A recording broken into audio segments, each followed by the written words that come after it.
déjenme comentar sobre este tema.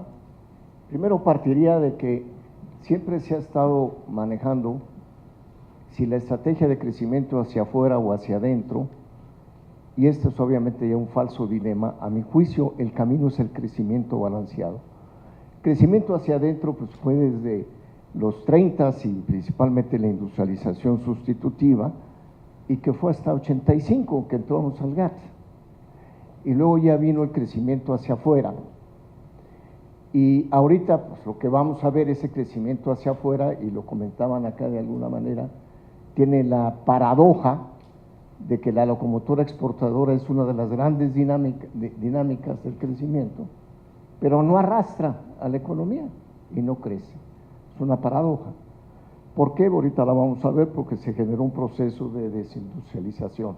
Pero el crecimiento hacia afuera es exportaciones. Cuando hablamos de crecimiento hacia adentro, es cómo voy a mover a nivel macro las variables de consumo, inversión y gasto. Y aquí es inversión pública, privada y extranjera, y aquí es el gasto también, no solo corriente, sino de inversión y el consumo. Entonces, el camino es el crecimiento balanceado. ¿Cómo hago que yo crezca con las exportaciones? ¿Cómo me articulo internamente? Pero también, ¿cómo muevo el mercado interno? Pero si todo el mundo dice el mercado interno, ¿qué es el mercado interno? Bueno, adelante. ¿Qué pasa con este fenómeno de la desindustrialización? ¿Por qué? Porque nadie lo concreta acá.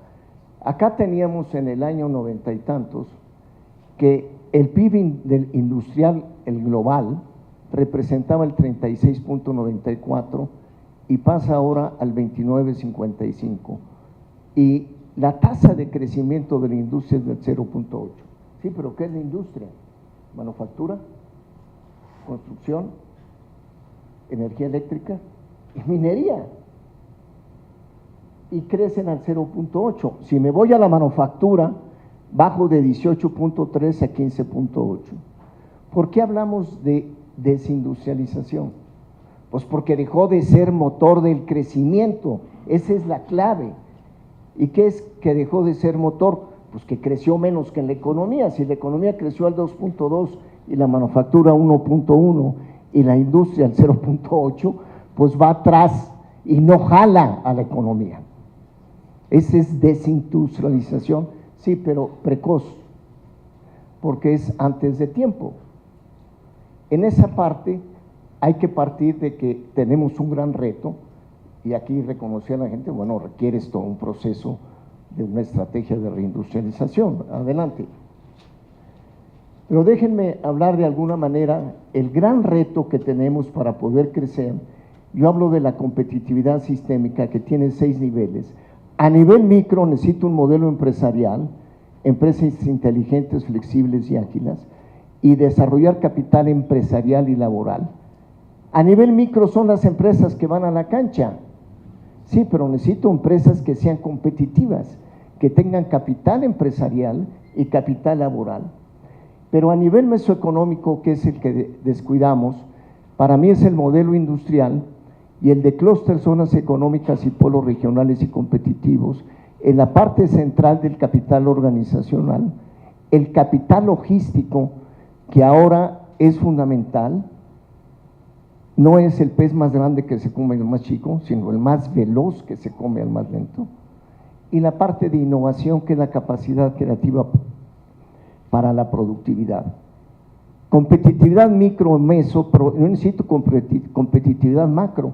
Aquí hablamos si crecemos al 2.2 o no, que la economía está estable, pero hay problemas de competitividad macro. Tipo de cambio es uno, se corrige, sí, mano, pero es volátil, entonces no me permite para exportar yo tener y sustituir un tipo de cambio real competitivo. Ahí hablo de la tasa de interés, que son los precios macro, la tasa impositiva, como decía también Francis, yo creo que es alta, se puede bajar al 20 y estimular acá, y la relación de crédito a PIB, que otra vez es una de las más bajas de toda América Latina.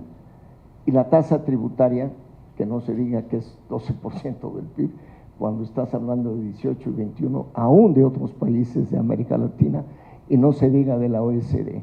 Entonces, no hay precios macro competitivos, o sea, la macro no es estabilízame los precios y órale, tu empresa, vete a jugar y ya tienes todo el terreno. No, son los precios macro.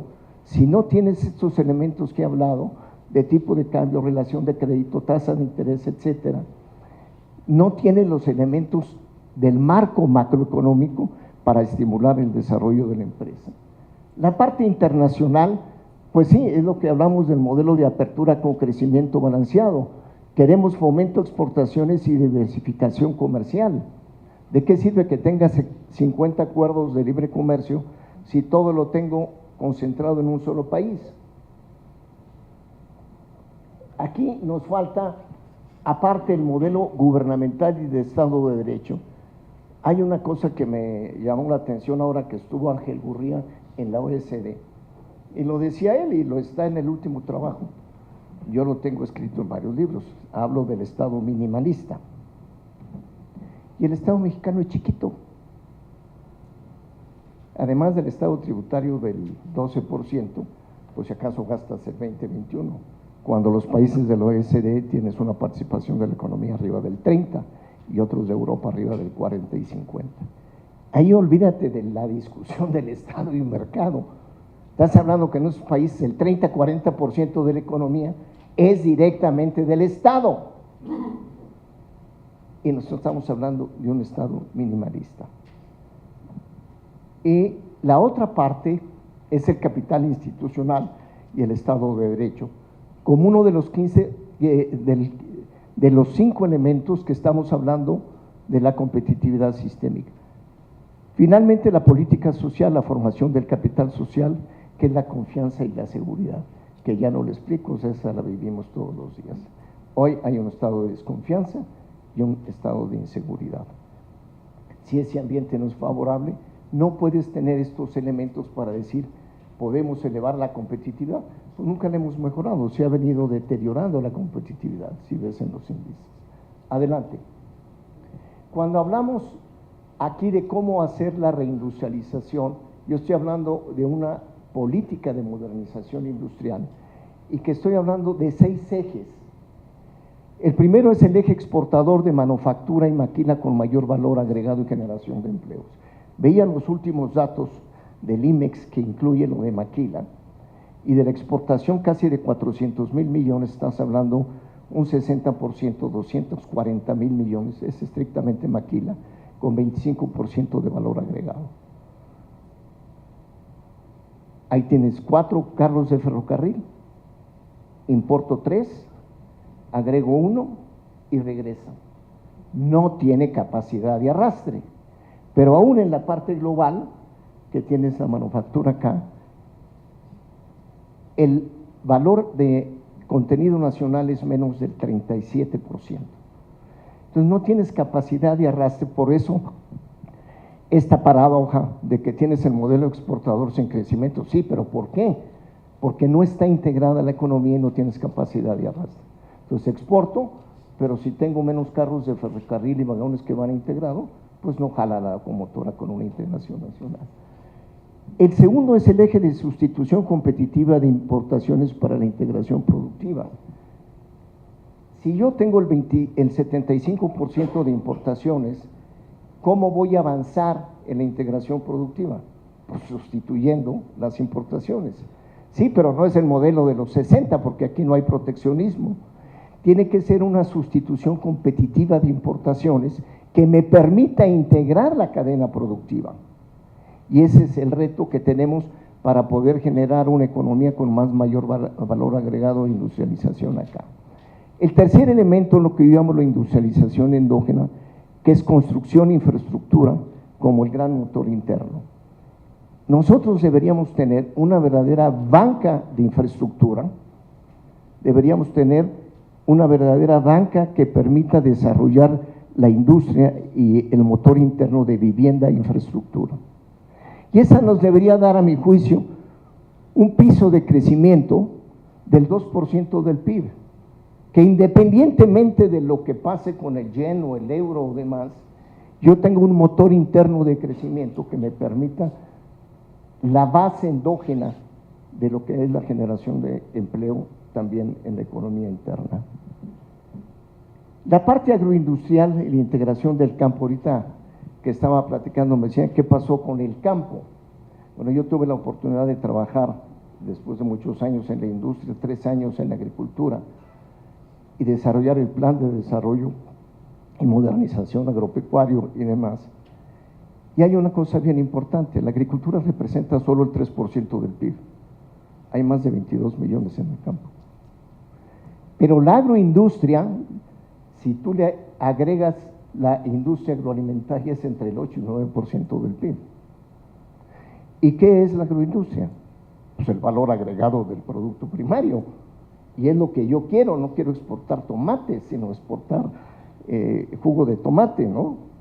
Entonces, esta parte es fundamental, ahorita parte la vamos a ver aquí en el siguiente tema, pero el desarrollo agroindustrial con una visión diferente, alguien decía, Andrés Manuel hace poco, pues ¿por qué le temen a los subsidios?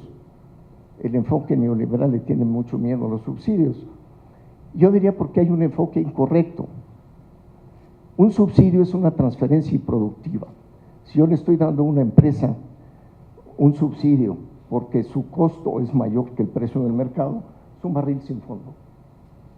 Pero si yo le doy un incentivo a la productividad, si yo le doy a un clúster un incentivo o un financiamiento preferencial para tener maquinaria, equipo y tecnología, genera ingreso, genera empleo y vuelvo a recoger ingreso y a un ingreso tributario, y es una transferencia productiva. Eso nunca lo hemos entendido, pero los japoneses, los alemanes, aún, digo, Corea no se diga, todo el tiempo han entendido que hay que establecer incentivos, como han desarrollado la industria. En la otra parte que vamos a ver aquí ahorita es el eje de las zonas económicas y los clústeres y polos regionales competitivos como estrategia de desarrollo del sureste. Aquí hablamos de cómo tener un desarrollo incluyente, y la parte fiscal sí es importante, como se decía anteriormente, pero es insuficiente. Es cómo llego a las zonas atrasadas del país, que es el sur, para poderlos jalar con un esquema productivo y desarrollo productivo, para poderlo estimular e integrar al desarrollo.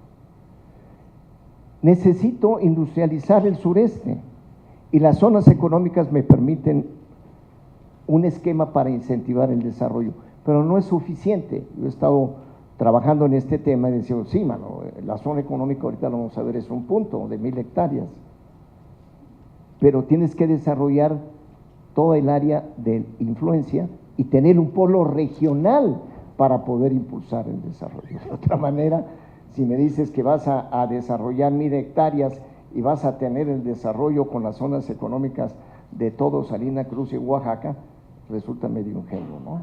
Entonces, ahorita esta parte que también se ha hablado aquí, del desarrollo regional, del desarrollo incluyente, requiere aprovechar este enfoque de zonas económicas para poder estimular el desarrollo. Aquí me voy a concentrar ahora en esta exposición, y finalmente hablo del eje de la manufactura y la industria 4.0, avanzando la modernización industrial. Al final nada más voy a comentar esto para que no crean que nos quedamos sin sur, pero no lo puedo desarrollar acá.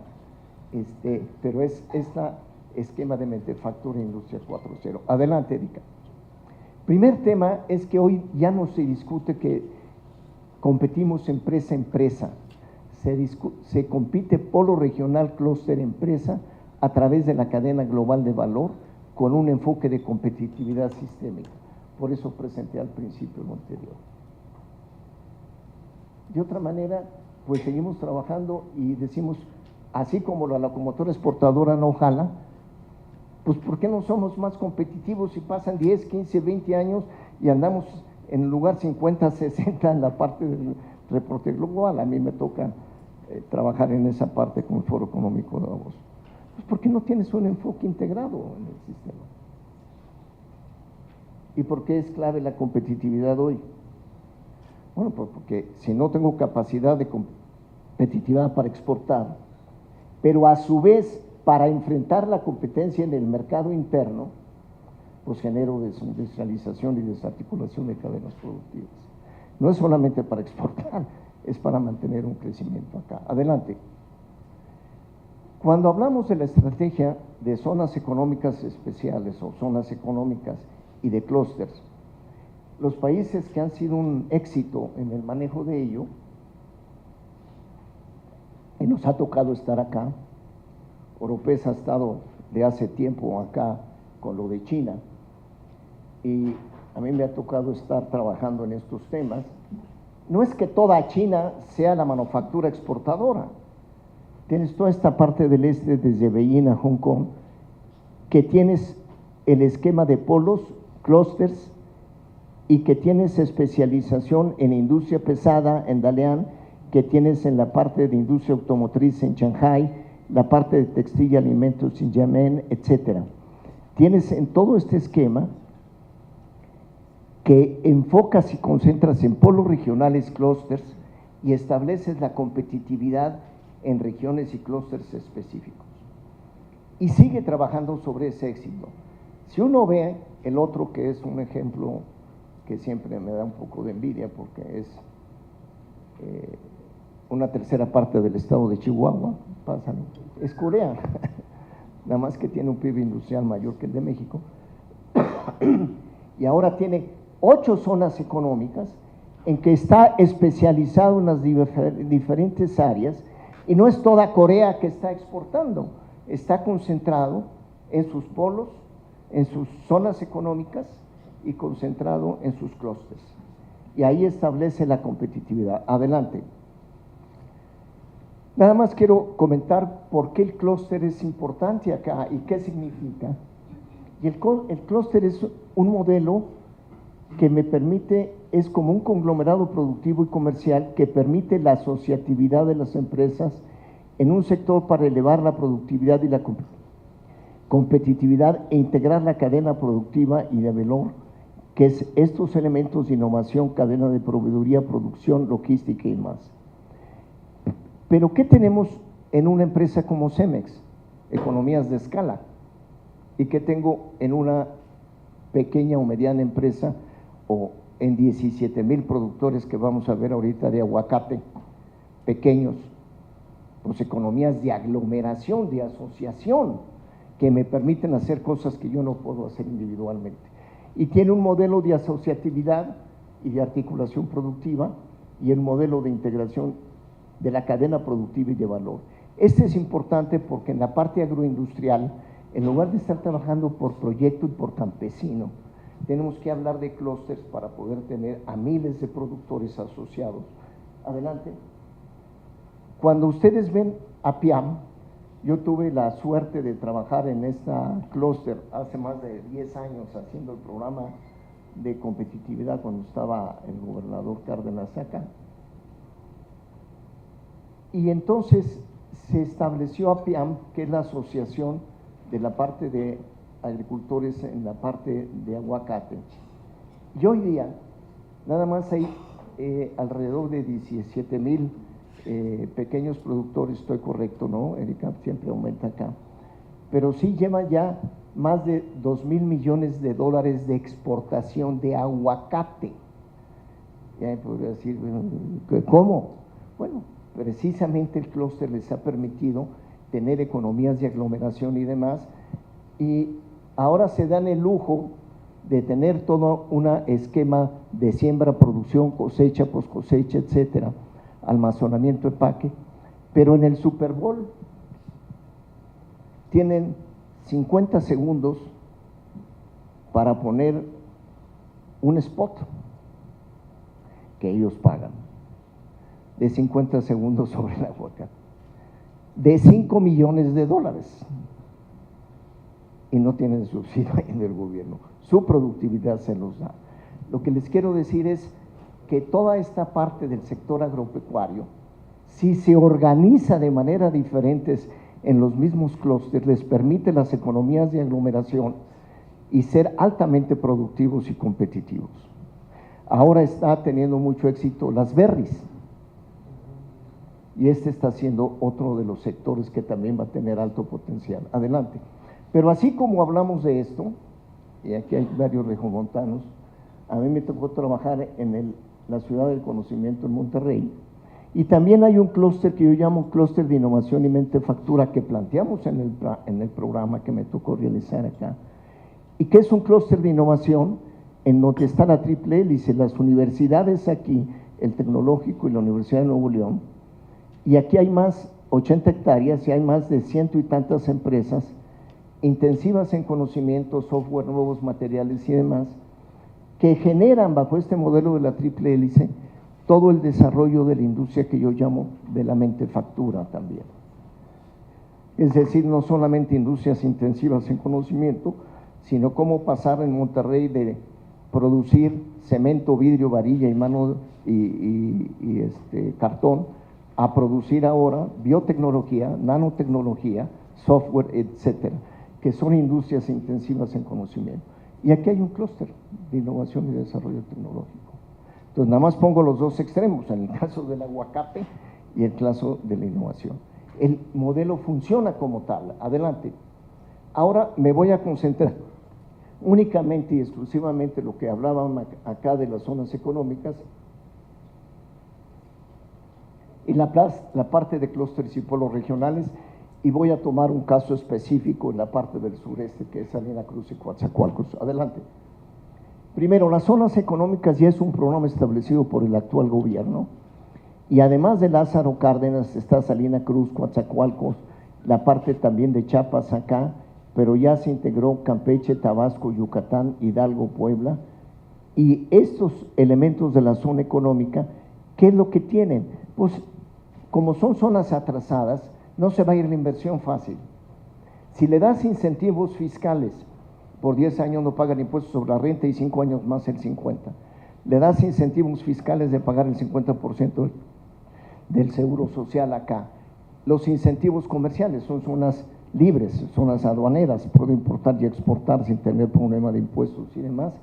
Y la parte administrativa, que se me simplifica el modelo regulador, en donde puedo establecer la empresa y el gobierno me apoya en la instalación y demás.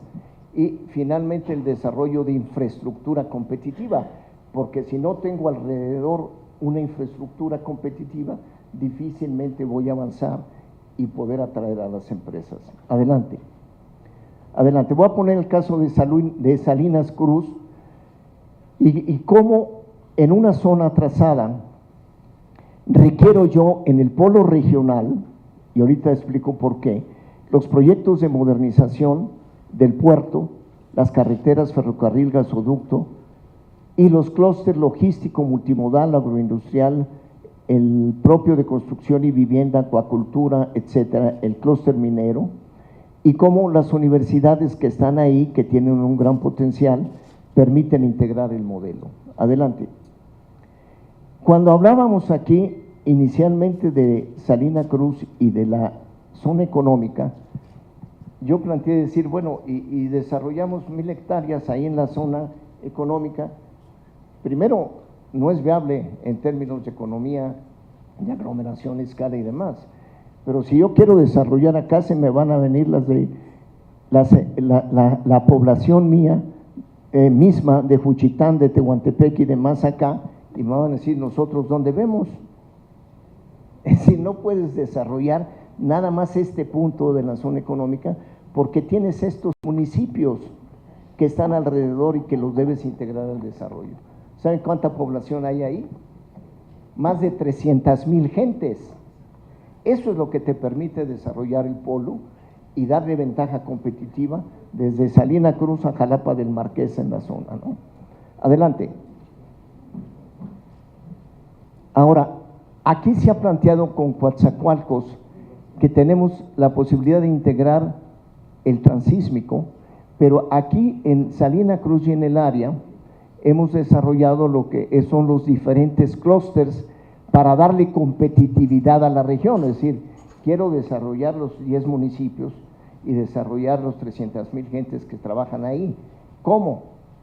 Por ejemplo, en el clúster logístico, para el transísmico es clave, voy a hablar primero de este, porque yo necesito que aquí hay 300 kilómetros, yo pueda tener un verdadero ferrocarril moderno y aquí hacer un clúster logístico, poder bajar los containers, transportarlos aquí, son 300 kilómetros, y llegar a Coatzacoalcos y brincar acá del Pacífico al Atlántico acá. Alguien decía, pero pues ya tenemos uno. Sí, es una sola vía, corre cuando corre a 40 kilómetros por hora, una sola vía. Entonces tiene que ir caminando aquí, y si le quieres poner otra locomotora acá, te tienes que salir aquí y pararte. Y bueno, nunca vas a desarrollar un verdadero clúster logístico multimodal para poder ser competitivo y dar una opción a lo que es Panamá. Yo necesito un tren moderno que pueda ir a 100 kilómetros por hora, con sus clústeres logísticos en Coatzacoalcos y en Salina Cruz para bajar los containers y poderlos transportar y desarrollarlos. De otra manera no funciona. Ahora, si piensas chiquito, con el estado chiquito que tenemos, y dices, vamos a modernizar el ferrocarril, hombre, a ver si le ponemos unos 5 vagones modernos, y nos traemos una locomotora de esas modernas, pues sigue pensando chiquito, y te quedas chiquito. Y eso lo hemos visto años. ¿Por qué? Pues porque aquí ya la Secretaría de Hacienda ya asignó, para que pueda desarrollarse el futuro con mucha posibilidad, 200 millones de pesos. Con ese criterio, ¿cómo, mano? Si aquí yo necesito modernizar el puerto industrial que me puede costar $1,000 millones. Aquí tengo la refinería que yo puedo modernizar y requiere modernizarse, y tengo todo el potencial acá del clúster para la parte minera y la parte logística, pero y la parte energética ahorita vemos, porque viene todo un eje energético hasta acá. Necesito inversión de a de veras, y necesito alianzas estratégicas de a de veras. Digo, no con Trump, porque ya sabemos que no quiere, pero sí con los chinos y los coreanos. Y esos señores, como los chinos, no vienen por $100 millones, o vienen por 5,000 o 10,000 millones de dólares para invertir y comprometerse asociados contigo en todo el desarrollo. Sí, nada más que saben construir puertos, saben desarrollar centros logísticos para exportar y manejar la logística, y es el tipo de elementos que requerimos para el desarrollo de esta parte adelante. Pero aquí les pongo la parte de Coatzacoalcos. Está el eje ferroviario, que es esto que les decía de las 300 kilómetros, está el eje energético. En esta zona se encuentra un gasoducto transoceánico de Jaltipán, Salina, y a Oaxaca, Salina Cruz, y se está en otro acá, que ya está, es el desarrollo para tener la parte energética, y obviamente el eje carretero. Es un desarrollo integral del istmo. De otra manera, no estás desarrollando de manera efectiva el clúster y la zona económica en el área. Adelante. El fomento a la inversión, con esto de la parte, termino acá, porque me va a decir, bueno, con 200 millones de pesos no podemos hacer mucho. No, pues no puedes hacer nada. A mi juicio, tienes que hacer verdaderas alianzas estratégicas con países como China y Corea del Sur, que conocen de puertos industriales, que conocen de zonas económicas y que te permiten integrar de una parte a la otra. Gracias. Entonces, es fundamental que cambiemos el modelo mental, pero queremos integrar al sur-sureste y queremos un desarrollo incluyente. Pues no nada más cobrando menos impuestos o más impuestos. Necesito ir a la parte productiva para poder integrar el desarrollo y el modelo de zonas económicas con clústeres y el polo regional en las diferentes áreas que hablábamos anteriormente. Es un modelo que nos permite un desarrollo más integral con empleo y yo diría incluyente. Adelante.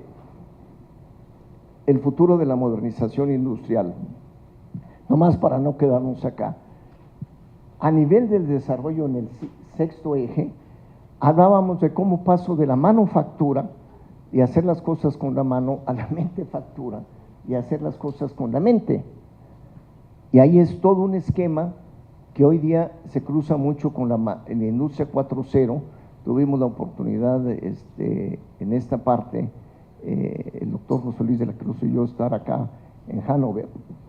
Y finalmente la manufactura digital es la esencia de la industria 4.0, de cómo digitalizar todos los procesos de producción y comercialización y demás, y ahí entra el Internet de las cosas, ahí entra todo un esquema para integrar a la pequeña y mediana industria, y yo lo que decía anteriormente, un concepto más amplio es también cómo transito de las industrias que son más de la manufactura a las intensivas en conocimiento, como son biotecnología, como son en la parte de mecatrónica, robótica, tecnologías de la información y demás, integrando las cadenas de valor.